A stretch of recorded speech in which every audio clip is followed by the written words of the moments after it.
হে কি অবস্থা, সবাই কেমন আছেন? Welcome to another video. তো এই মুহূর্তে আমি আছি হলো গিয়ে, এটা হলো হবিগঞ্জ নবীগঞ্জ রুটটা এটা। আর আমার পাশেই আছে, পেছনে দেখতে পাচ্ছেন, এটা হলো গিয়ে সচিন্দ্র কলেজ। তো এই কলেজটা ছিল আমারই, মানে কলেজ থাকাকালীন সময়ে। তো এখানে আমরা অনেক সময় কাটাইছি। আর এই যে রাস্তাটা এখান থেকে আমার কারণ হলো গিয়ে, আজকে এখানে প্রচুর জাম। আলমপুরটা আপনার পার হয়েই তারপরে যে সচিন্দ্র কলেজের ওই পাশ থেকে যে জ্যামটা শুরু হয়েছে, এই জ্যামটা একেবারে বালিখাল ব্রিজ ছাড়াই চলে গেছে। তো এখন আসলে আমরা কী করবো বুঝতে পারছি না। পাশে দেখেন কি লম্বা গাড়ির লাইন, এত গাড়ি আর গাড়ি কখনো আসলে এত বড় জ্যাম আসে দেখি নাই। একবার দেখছিলাম মনে একটু ঢাকাতে। আর সবচেয়ে ইন্টারেস্টিং বিষয় হলো, এইটা হলো আমার পেছনে হলো সচিন্দ্র কলেজ বলছি। আর তারপরে সচিন্দ্র কলেজ থেকে গেটের সামনে একটু আইসা এখানে ছোটো একটা মাঠ আছে, ঠিক আছে। এই মাঠটায় আসলে আমরা প্রচুর পরিমাণে ক্রিকেট খেলা খেলছি। আমরা এখানে কতগুলো, মানে এই যে আমরা আসলে এইটা আগে পরিষ্কার করছে, আসলে মনে ধান শুকাইছে সেজন্য পরিষ্কার করা হয়েছে। কিন্তু আমাদের সময় এটা পরিষ্কার ছিল না।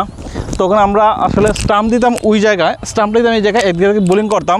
আর অনেক সময় বল মারলে অনেক সময় এখানে লেবু গাছ আছে কিছু, আর তারপর আর কিছু ইয়ে আছে এখানে আসলে পড়ে যেত। তখন আসলে আমরা বলগুলো খুঁজে বের করতাম।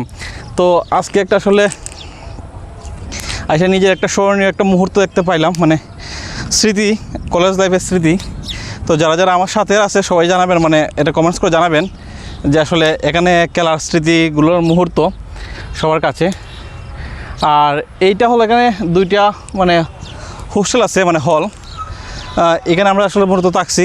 আর এখানে হলো লেবু পাতা, এখানে থেকে লেবু পাতা নিয়ে আসলে যখন কলেজ হোস্টেলে ছিলাম, এখানে আমরা হোস্টেলেই থাকতাম, তখন এখান থেকে লেবু পাতা নিয়ে আসলে চা খাইতাম।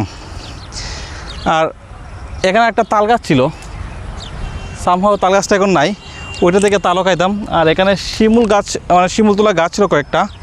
এই শিমুল তোলা গাছ আসলে এখান থেকে তুলা আমরা নিতাম, মানে এমনিতেই, মানে কিছু তো করা যেত না তোলা দিয়ে।